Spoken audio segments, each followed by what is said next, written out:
Район үзәк дәваханасының ашыгыш ярдәм бүлеге өчен яңа урын әзерләнә. Моңа кадәр алар административ корпуста эшләделәр. Бинаны төзекләндерү эшләре дәвахана откан Татнефть хәйрия фондының гранты хисабына башкарыла. Хәзерге көндә подрядчы оешма стеналарны һәм фундаментны ныгыту, түбәне яңарту эше белән мәшгуль. Сейчас идет демонтаж всего старого. Благодаря выигранному гранту публичного акционерного общества «Татнефть» благотворительному фонду на сумму 24 с лишним миллиона проводится капитальный ремонт плюс финансирование района на 1 200 000.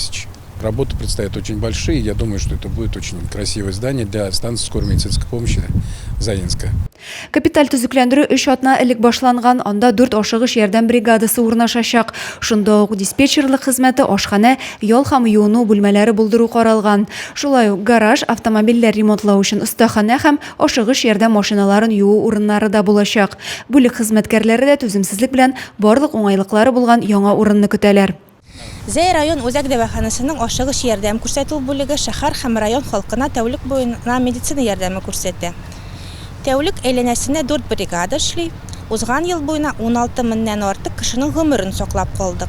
Хәзерге вакытта безнең өчен яңа бина әзерләнә. Ашыгыш ярдәм медицинада иң авыр хезмәтләрнең берсе. Узган елда Зәй халкына 16 меңнән артык беренче медицина ярдәме күрсәтелгән. Коллективта барысы 52 кеше хезмәт куя. Адилия Борханова, Александр Тимофеев, Максим Майоров, Зәй хәбәрләре.